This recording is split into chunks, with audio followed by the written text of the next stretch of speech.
Ang susunod na programa ay rated PG. Patnubay at gabay ng magulang ay kailangan sa mga batang manonood.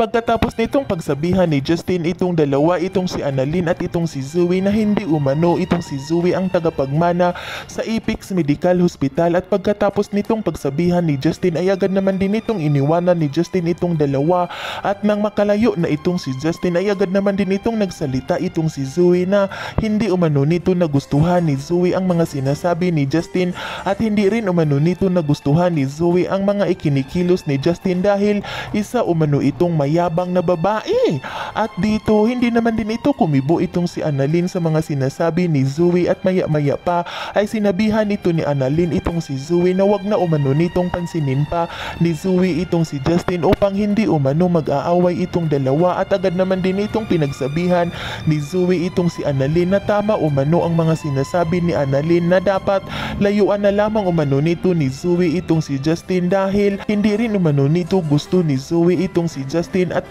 pagkatapos nitong mag-usap itong dalawa ay agad na nitong iniwanan ni Zoe itong si Annalyn. Ngunit ikinagulat naman din nito ni Zoe nang papalayo na sana ito ni Annalyn ay kanyang nasulyapan na nagtungo na naman itong si Justin kay Annalyn, kung kaya't napahinto itong si Zoe at nagtago ito, at inantay nito ni Zoe na lumapit itong si Justin kay Annalyn, at hindi nga ito nagkakamali itong si Zoe dahil lumapit nga itong si Justin kay Annalyn, at nang makalapit na itong dalawa ay agad naman nitong kinausap ni Justin itong si Annalyn kung pwede ba umano silang mag-usap na silang dalawa lamang, at dito agad naman din itong sinagot ni Annalyn itong si Justin na nag-uusap na umano silang dalawa at wala naman umanong ibang tao na makakarinig sa kanila, kung kaya't agad nitong sinabihan ni Annalyn itong si Justin kung ano umano ang gustong sabihin nito ni Justin sa kanya, at hindi na ito nagpapatumpik-tumpik pa itong si Justin, at agad nitong sinabihan ni Justin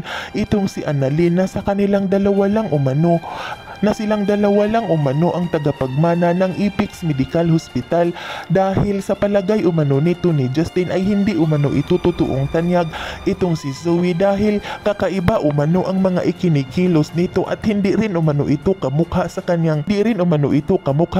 tito na itong si Dr. Tanyag. At dito agad naman din itong sinabihan ni Annalyn itong si Justin na magdahan-dahan umano ito sa kanyang pananalita dahil naman umano nito ni Annalyn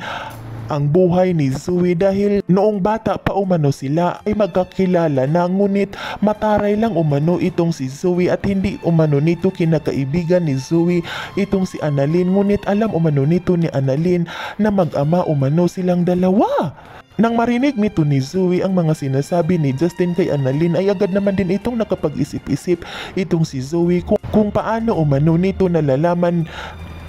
At agad naman din itong nakapag-isip-isip itong si Zoe na tila mayroon umano itong alam itong si Justin sa mga sikreto ni Zoe, kung kaya't agad naman din itong tinawagan ni Zoe ang kanyang mami, at agad nitong ibinalita na kailangan umano nilang mag-ingat kay Justin dahil